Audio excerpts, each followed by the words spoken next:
आइए दोस्तों, पुनः आप सभी का स्वागत है। आते हैं हम लोग इस मगध साम्राज्य के अगले कड़ी में, और यहाँ पर हम लोग पढ़ेंगे हर्यक वंश का जो एक बच गया था वो हमारा उदयन था। ठीक है ना। हर्यक वंश हम लोग पढ़े थे। ठीक है, तो देखिए एक बार फिर से पीछे वाली कहानी हम बता दे रहे हैं। तो बिंबिसार इसका वास्तविक संस्थापक होता है। उसके बाद उसका पुत्र अजातशत्रु आता है। अजातशत्रु अपने पिता बिंबिसार को मार देता है और राजा बनता है। फिर उदयन भी अपने पिता अजातशत्रु को मार करके राजा बनता है। हम लोगों ने बिंबिसार और अजातशत्रु के बारे में देख लिया है। आज हम लोग देखेंगे उदयन के बारे में, और आज हम लोग हर्यक वंश को खत्म करेंगे। ठीक है, उसके बाद हम लोग शिशुनाग वंश पर चलेंगे। ठीक है ना, चलिए देखते हैं। तो उदयन के बारे में देखिए। उदयन की माता का नाम पद्मावती था, याद रखिएगा।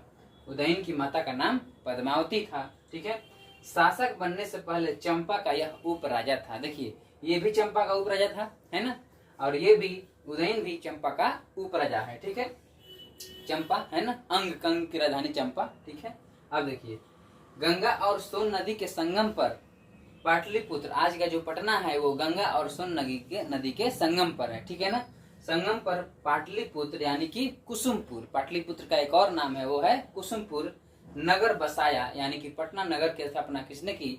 तो इसी ने की थी। पाटलिपुत्र नगर की स्थापना उदयन ने की थी और अपनी राजधानी इसे बनाया, यानी कि राजगीर से राजधानी कहाँ लाता है?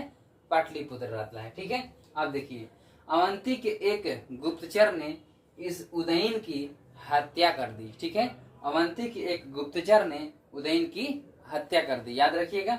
अब देखिए नोट में यहाँ ये इंपॉर्टेंट चीज है, हर्यक वंश का अंतिम शासक नागदासक था। ठीक है ना, याद रखिएगा।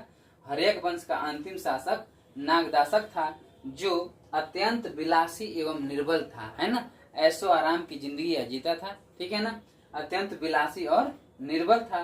नागदासक का ही एक सेनापति है, उसका नाम है शिशुनाग। ये इंपॉर्टेंट नाम है, ये है शिशुनाग। ठीक है ना, शिशुनाग विद्रोह कर देता है और विद्रोह के करने के बाद राजा बन जाता है। ठीक है ना, और राजा बनने के बाद शिशुनाग वंश की स्थापना करता है। ठीक है ना, तो अब हम लोग आगे पढ़ेंगे शिशुनाग वंश। ठीक है, तो यहाँ ये हम लोगों का हर्यक वंश का अंतिम वीडियो है, जो कि यह तीसरा वीडियो है, और आप लोगों को पता होगा कि हमारा वीडियो 4 से 5 मिनट का ही आता है। ठीक है ना, तो देखेंगे हम लोग मगध साम्राज्य शुरू किया था, मगध साम्राज्य। ठीक है ना, तो मगध साम्राज्य में इतने सारे वंश हैं, इन सबको देखना है। ठीक है ना, तो यही एक क्वेश्चन आ जाता है एक अलग से कि मगध साम्राज्य के राजवंशों को क्रम से सजाइए। ठीक है ना, तो देखिए वृद्धरथ वंश, हर्यक वंश, शिशुनाग वंश। अब हम लोग अगले वीडियो में शिशुनाग वंश के बारे में देखेंगे। ठीक है ना, शिशुनाग वंश, उसके बाद नंद वंश आएगा, फिर मौर्य वंश आएगा, फिर शुंग वंश आएगा, और फिर कण्व वंश आएगा, उसके बाद कुषाण वंश आएगा। ठीक है ना, तो इस वीडियो में इतना ही। हम लोग अगले वीडियो में मिलेंगे और वो होगा हमारा शिशुनाग वंश। ठीक है, तब तक के लिए आप इसका रिवीजन कीजिए और इसको नोट भी कीजिए। ठीक है ना, थैंक यू।